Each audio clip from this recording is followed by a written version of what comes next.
On Somalia, we have been very distressed as a government.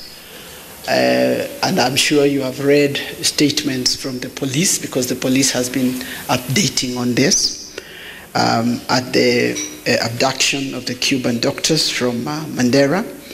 Distressed because even in situations of war, medical personnel are never targets for abduction. Never. It is in international law, it is in the war, in the law of the war, in laws that govern the conduct of war. And therefore, this just points to the level of arrogance and disrespect of not just human life, of the doctors, but also the people, because these doctors provide a service that is unique and important to everybody. I have to hasten and say that in fact, our hospitals in the frontier counties serve populations even from across the border, as the Mandera Hospital does. And so we take great exception. We have asked Somalia, because it is believed initially that the doctors could be in Somalia, to render cooperation. It is an ongoing operation, so I would not be able to delve any details here for obvious reasons.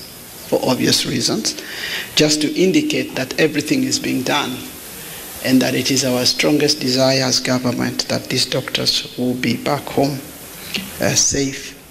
And we really condemn in the strongest terms any person. There is no justification for holding a medical personnel in any circumstances.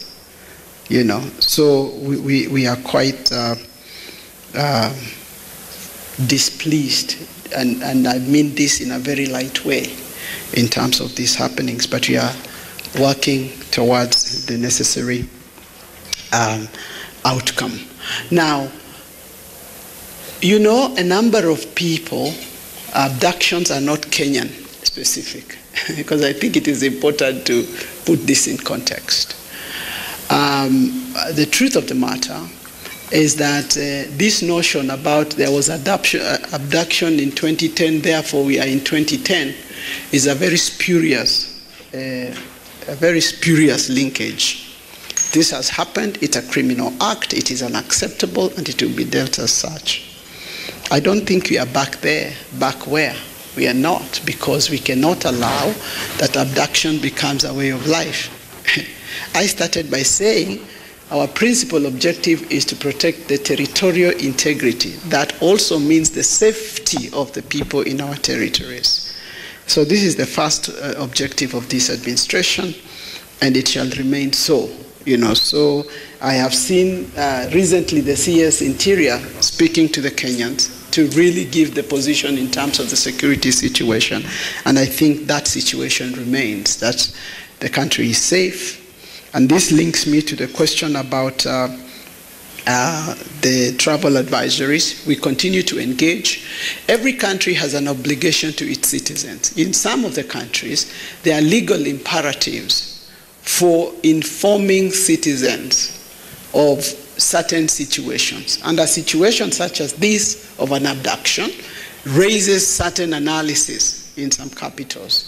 What we do at MFA is to continue to engage to provide information that helps to explain the state of security, and that is what we are doing. I don't think we are going to see an avalanche of travel advisories, by the way. Number two, I don't think that our tourists go, there's that large number of tourists that goes to Mandera. So again, I think we need to be nuanced in these conversations. You know, I know people who say when you are in Europe, you tell somebody, I'm going home. I say, I have a friend, can I send you to take a gift? They know you're going to Nairobi. Okay, I will carry the gift to your friend. Okay, when you reach, please call them. Say, where is your friend? In Abuja. Yeah? So I think we should stop this spurious analysis. So there is an incident in Mandera And Mandera is how many kilometers from Mombasa? So I think we should inform people, because it is true. There are people out there who think Mandera is contiguous to Mombasa. And I think we have a duty to explain that there is a world of difference between Mandera and Mombasa. I think that is the duty we have as the media, so that you can give people geographical perspectives of what you are talking about. So I don't think we are going to see, certainly we have not seen cancellations to the extent of getting us worried, but that doesn't mean we are not engaging. We are engaging to explain and to provide the facts and figures so that we do not suffer a slump, because we've worked very, very hard to get tourism back where it is.